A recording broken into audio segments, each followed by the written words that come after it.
లలిత exchange Utsav పాత నగల అదే బరువుకి కొత్త నగలు తీసుకో నగల ప్రైస్ లో 20% ఆదా చేసుకోవచ్చు. సో దానివల్ల మేము ఎంత స్టైలిష్ గా ఉన్నాం మేము లేకపోతే లవ్ స్టోరీ చేస్తే బాగుంటుందా ఇవేం రాలేదు సార్ మా ఇంటికి. అదే ఆ స్క్రిప్ట్ అట్లా మీకు అవును సార్. ఇన్స్టెంట్గా నచ్చేసింది మీకు అయితే.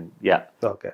సో మరి అంటే మీకు యాక్టింగ్ అనేది చిన్నప్పటి నుంచి ఒక ప్యాషనేనా లేకపోతే మధ్యలో ఏదైనా వచ్చిందా అట్లా? అది కొంచెం కొంచెం పెరుగుతూ వెళ్ళింది సార్. అంటే చిన్నప్పుడు నేను చాలా స్పోర్ట్స్ ఆడేవాడిని. స్పోర్ట్స్ తప్ప నాకు మిగతా ప్రపంచం తెలియదు. అవునా? ఎక్కువ ఏది ఆడేవాళ్ళు? ఫుట్బాల్, క్రికెట్, హ్యాండ్బాల్ ఆడేవాడిని సార్. ఓహో. ఈ 3 స్పోర్ట్స్ నేను కాంపిటేటివ్ లెవెల్ దాకా ఆడాను. అండ్ సో దాని తర్వాత నేను ఎప్పుడైతే డాన్స్ చేయడం మొదలెట్టాను సార్, నేను ఒక 11th 12th ఆ టైంలో డాన్స్ చేయడం మొదలెట్టా. అవునా? నేను చిరంజీవి గారి పెద్ద ఫ్యాన్ అండి. సో చిన్నప్పటి నుంచి ఒక చిరంజీవి గారి డాన్స్ అంటే పిచ్చి. కానీ స్టార్ట్ చేయడం అనేది 10th 11th క్లాస్లో అలా క్లాస్ అంటే ఒక క్లాసులకు కాదు యూట్యూబ్లో చూసి నేర్చుకోవడాలు ఉంటాయి కదా సార్, ఇన్స్పైర్ అయ్యి. అవునవును.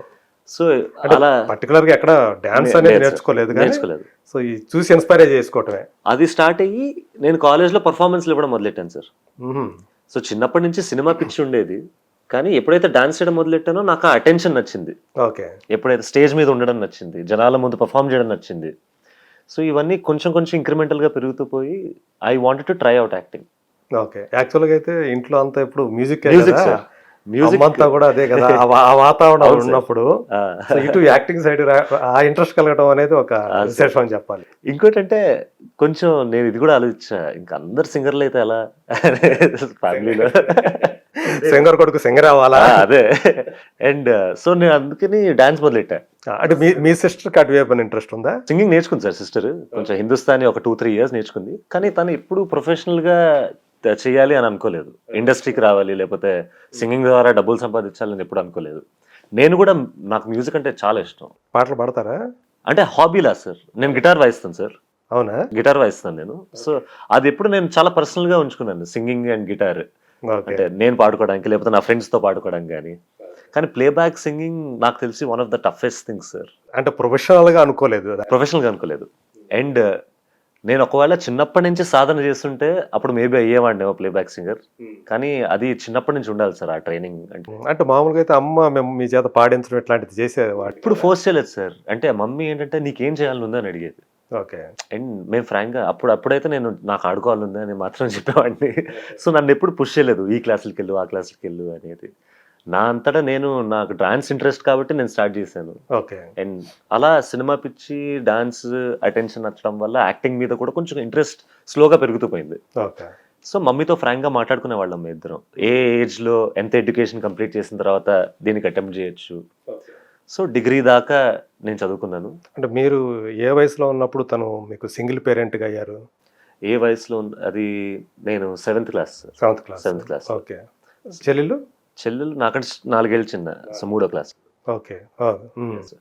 సో స్కూల్ టైంలో నేను ఒకసారి చెప్పాను నేను యాక్టర్ అవుతా అంటే, అప్పుడు కాళ్ళు ఎరగొడతా అని చెప్పింది, ముందు చదువు ఫినిష్ చేయాలి. ఓకే. సో డిగ్రీ దాకా నేను చదివి డిగ్రీ తర్వాత ఎక్కడికో వెళ్దాం అనుకున్నా, కానీ కరోనా వల్ల ఇండియాలో ఉండాల్సి వచ్చింది. అప్పుడు నేను చాలా మందిని కలుస్తూ ఉన్నా, అంటే ఒక రైటర్స్ నుంచి, నా ఏజ్ గ్రూప్లో అస్పైరింగ్ డైరెక్టర్స్ నుంచి, ఓకే, మమ్మీకి తెలిసిన కొంతమంది కనెక్షన్స్, అలా కలుస్తూ శేఖర్ గారిని కలవడం అయింది. ఓకే. అప్పటి నుంచి అది చెప్పలేను, అంటే ఎలా అయిందో చెప్పలేను సార్. అంటే సడన్ గా అయిపోయిన. అమ్మ ఏమన్నారు ఇట్లా? నేను అంటే ఫస్ట్ తెలుసు అమ్మకి ఈ మీరు కథలు వింటున్నారు ఇట్లా కూర్చొని?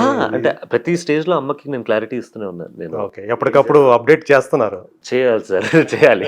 ఎందుకంటే 25 years నుంచి ఆవిడ కూడా షాక్ లాగా ఉండకుండా అసలు, లేకపోతే సడన్ గా నేను సెన్సిటివ్ టాపిక్ అది సార్.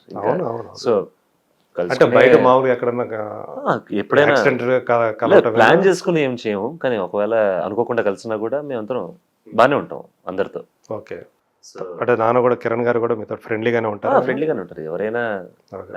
ఇప్పుడు ఎందుకు సార్ ఈ గ్రడ్జ్లు ఉంచుకోవడం, లేకపోతే అది ఎవరికి బెనిఫిషియల్ కాదు, ఇగ్నోర్ చేయడం ఎవరికి బెనిఫిషియల్ కాదు.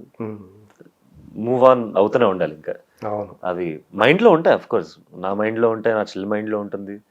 కానీ వాస్తవాన్ని అంగీకరించాలి కదా. అంగీకరించాలి. ఎందుకంటే ఇంకో బ్రిలియంట్ థింగ్, మా మదర్ ఎలా చేశారో తెలియదు కానీ మాకు ఎప్పుడు ఆ ఫీలింగ్ కలగలేదు సార్. అంటే ఒక పర్సన్ మిస్ అవుతున్నారు ఫ్యామిలీ నుంచి, లేకపోతే ఒక రకమైన సపోర్ట్ సిస్టమ్ లేదా మాకు. అనే ఫీలింగ్ ఎప్పుడు కలగలేదు మాకు. ఓకే. అలాంటి హార్డ్ వర్క్ చేస్తూ అంతే హార్డ్ వర్క్ ఫ్యామిలీ మీద పెట్టారు మమ్మీ. ఓకే. మీకోసం ఆ టైం కేటాయించేవాళ్ళు. అస్సలు ఎప్పుడు అనిపించలేదు అంటే మమ్మీ మాతో ఉండట్లేదా, మమ్మీ అసలు వదిలేసి తిరుగుతుందా. చాలా షోస్ చేశారు, అవును. అయినా కానీ ఆ ఫీల్. ఫారెన్కి వెళ్ళేవాళ్ళు కదా, యుఎస్కి వెళ్ళేవాళ్ళు, ఈ కాన్సర్ట్స్. నాటా తానా అన్ని అసలు చేస్తూనే ఉన్నా కూడా. అప్పుడు ఇక్కడ ఎవరు మిమ్మల్ని అమ్మమ్మ తాత? అమ్మమ్మ తాతయ్య చాలా బాగా చూసుకునేవాళ్ళు, ఇప్పుడు కూడా చూసుకుంటారు. ఓకే. అండ్ ఎప్పుడు ఆ ఫీలింగ్ కలగలేదు. సో దానికి I'm always grateful, I'm blessed to be a son. And అంతే సపోర్ట్ నేను ఇద్దాం అనుకుంటున్నా ఇప్పటి నుంచి. అవును. నా పని నేను చేస్తూ, నా క్రాఫ్ట్ పెంచుకుంటూ. సో అమ్మని సంతోష పెట్టాలనే మీరు అమ్మ ఏదైతే. నా ఫస్ట్ గోల్ అది సార్, ఫస్ట్ గోల్ అదే, అమ్మని సంతోష పెట్టడం, అమ్మకి ఒక రకమైన కాన్ఫిడెన్స్ ఇవ్వడం నేను మంచి నటుండని. అండ్ అందరితో ఇంకోటి, అమ్మ ఇప్పటిదాకా ఇండస్ట్రీలో ఉన్న ఇంకో కారణం కూడా ఆవిడ మిగతా వాళ్ళతో ఎలా ఉంటారు అది. అవును. ఒక రకమైన రెస్పెక్ట్ ఎలా ఇస్తుందో అమ్మ అందరికీ, అంతే రెస్పెక్ట్ నాకు కూడా ఇద్దామని అందరికీ. అండ్ అందరితో బాగుండాలి, అందరితో సరదాగా అంటే ఉండాలి. తను ఏదైతే తీసుకుందో జీవితంలో రామకృష్ణ గారితో కలిసి జీవించాలని, దానికోసం కూడా చాలా స్ట్రగుల్ అయ్యారు కదా. వద్దా అంటే మీ గురించి మీరంటే చిన్నపిల్లలు కాదు ఇప్పుడు, అవును, ఇద్దరు కూడా ఒక మెచ్యూరిటీ వచ్చిన వాళ్ళే. సో అర్థం చేసుకోగల ఇది ఉంది. సో ఫస్ట్ మీ సైడ్ నుంచి గ్రీన్ సిగ్నల్ వచ్చిన తర్వాతే తను కూడా ఒప్పుకున్నారని చెప్పి. పాపం చాలా భయపడింది సార్ అమ్మ. నేను సొసైటీ ఎలా చూస్తుంది? ఆ సొసైటీలో అంటే సొసైటీ కంటే అమ్మకి ఇంపార్టెంట్ ఏంటంటే నేను శ్రేయ, నా చెల్లెలు శ్రేయ ఎలా మీరు ఎలా తీసుకుంటారనేది ఫస్ట్ అమ్మకు వచ్చే ఆలోచన కదా. ఆలోచన అది ఫస్ట్ భయపడతారు కదా సార్. భయపడతారు, అవును. ఎందుకంటే ఇవన్నీ చాలా సెన్సిటివ్ టాపిక్స్. అండ్ కరెక్ట్ కదా, పిల్లలకి ఎక్కువ అంటే రాకూడని టాపిక్స్. అంటే ఎలా ప్రతి ఫ్యామిలీలో అవ్వదు ఇది. అవదు. మనం ఒక సినిమా స్వాతి అనే సినిమా చూసినప్పుడు అవును, అమ్మకి కూతురు మళ్ళీ పెళ్లి చేయటం అనేది చూసినప్పుడు అది రెవల్యూషన్ అది టైంలో. అండ్ ఎప్పుడు అనుకోము సార్ ఇది, కానీ దాన్ని యాక్సెప్ట్ చేశారు జనం. ఓ నిజమే కదా.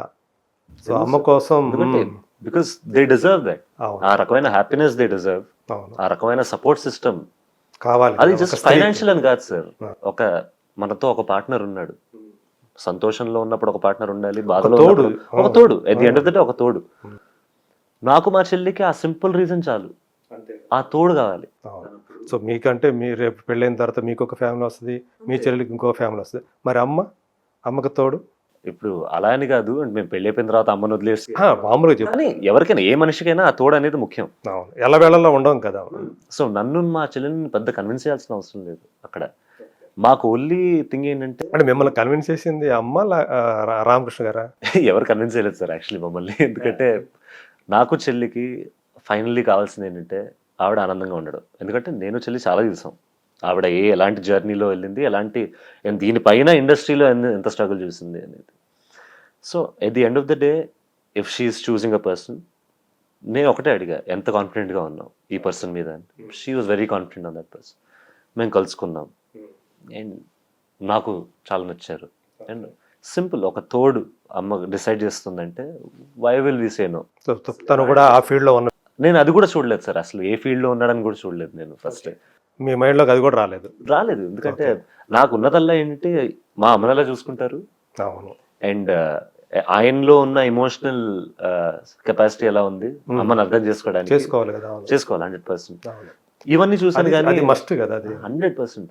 అది మా అమ్మ పాప మిస్ అయింది, అదే ఆ ఎమోషనల్ సపోర్టే కావాల్సింది ఇన్ని సంవత్సరాలుగా.